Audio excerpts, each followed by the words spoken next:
You know, a lot of conversations centering around economic recovery and opportunity for cities all over the state of Michigan, but there is particular focus on Flint. And joining me right now is Tim Herman. He is the CEO of the Flint and Genesee Chamber of Commerce. Tim, it's good to see you. Thank you for having me. And Ridgway White, he's the president of the Charles Stewart Mott Foundation. Ridgway, it's good to see you again. Yeah, great to be here. You know what? We met up here at Mackinac 2 years ago when we had a panel about Flint in the wake of the water crisis. And so it's good, I think, to kind of take a step back now 2 years later and take a look at where Flint is, because I know so many people are still saying, what's happening? We know that they're looking at, or they're fixing pipes, but there's the larger picture of how does Flint thrive again, and how do you bring in development? And Tim, I'm going to start with you and kind of start to give people an update of where things are. So we're rebounding. As you know, it's been challenging with the water crisis, but just before the water crisis, we had a lot of investment going on in downtown Flint, and we've kept that investment going. The CS Mott Foundation has dramatically helped us with the gap funding in downtown, and there's a lot of investment. Last year alone, we had investment of about $138 million in Flint and Genesee County of companies, and there's been a lot of new announcements on investments, and so we're really, really excited as to what's happening in Flint. So Ridgway, how is the foundation helping out with some of these efforts? Sure. Well, we contributed up to $100 million was our announcement to help the citizens of Flint recover and rise from the water crisis. And today, it's really working on that rise portion of giving hope to all the residents of Flint and enabling them to connect to their community in a meaningful way that they can participate in an economic rebound.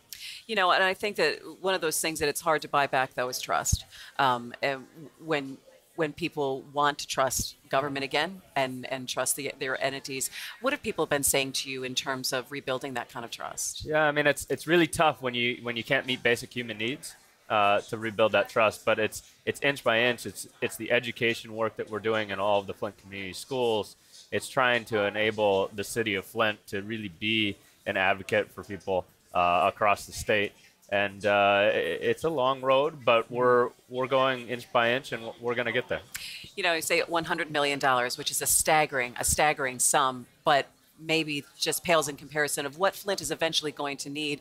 Again, this isn't a 2-year process. This is not a 10-year process.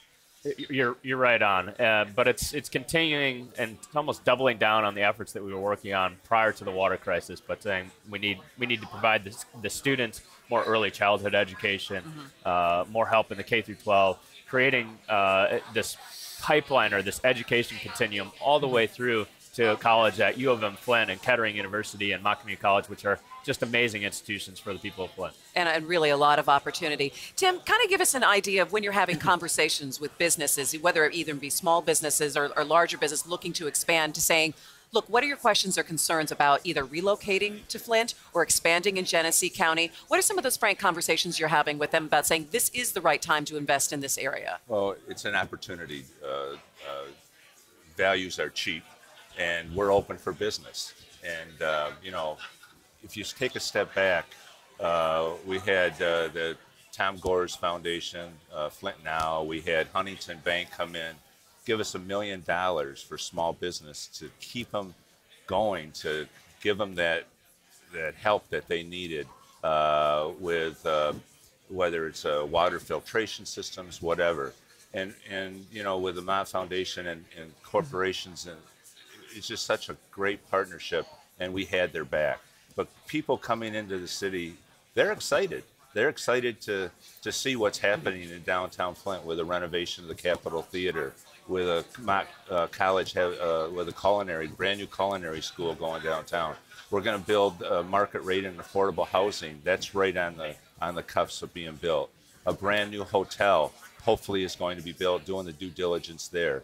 So there's a lot of hope and a lot of exciting things going on in downtown Flint and Genesee County. What are some of the biggest misconceptions about what's happening in Flint and about economic development when you walk around the halls here at the Grand Hotel during the Mackinac Policy Conference? Well, people always say, you know, how are you doing?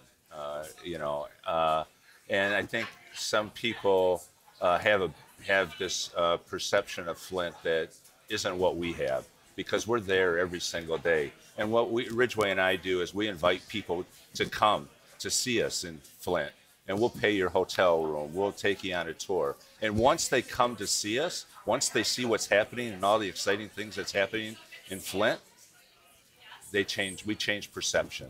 And that's what we need to do, is get more people to come to Flint.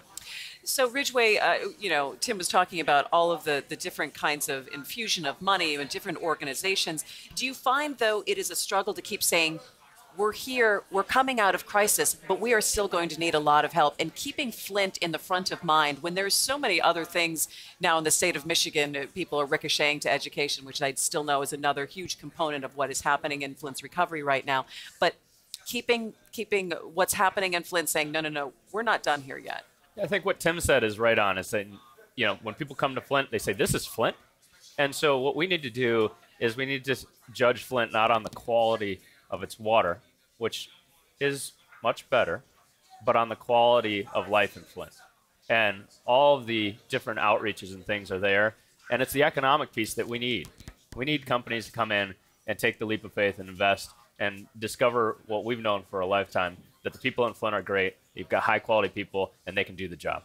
Do you find that you're kind of jockeying, that other organizations or other cities are kind of all jockeying for the same thing, or for businesses to come in, or this kind of investment? Or do you find that people are very receptive to hearing the message of Flint? I think people are receptive.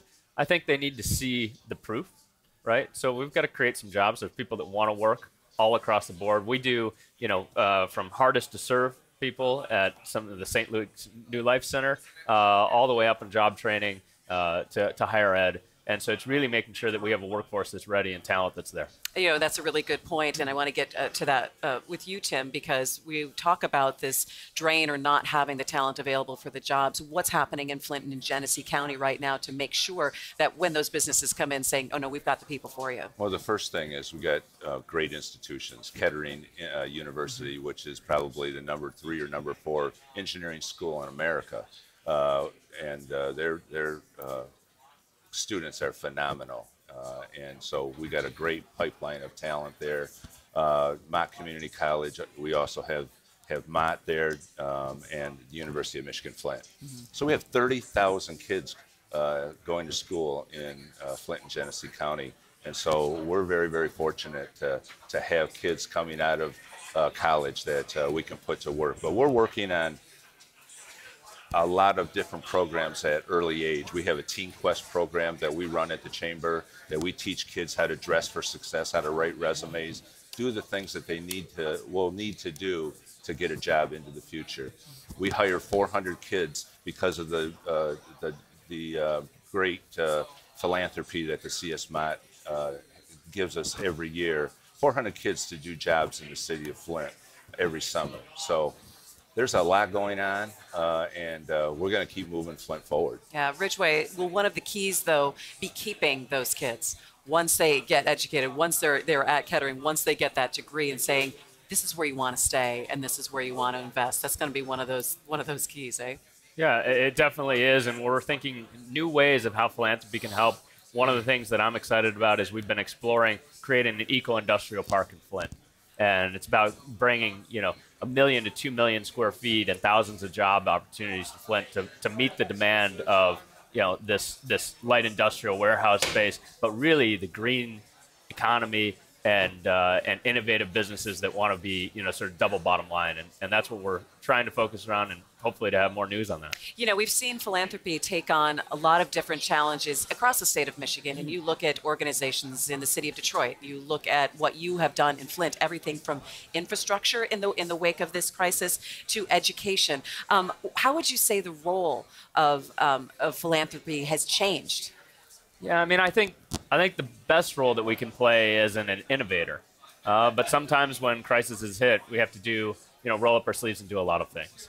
And so, it's not just our grants, it's not just our connections, but it's all of the pieces coming together that makes philanthropy strong. It makes it the trusted entity so that people really think that, okay, the Mott Foundation can be trusted and they can help us on our effort to recover and rise.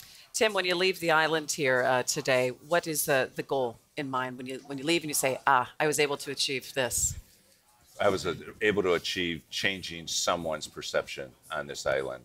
And I've set up a lot of meetings that people are going to now come to Flint to see us, and hopefully we'll show them the opportunity that they can invest in Flint. Okay, Tim Herman and Ridgway White, thank you so much. We'll be continuing to watch the progress in Flint. Thanks so much for joining me. Thank you for having me. Thank It's you. good to see both of you.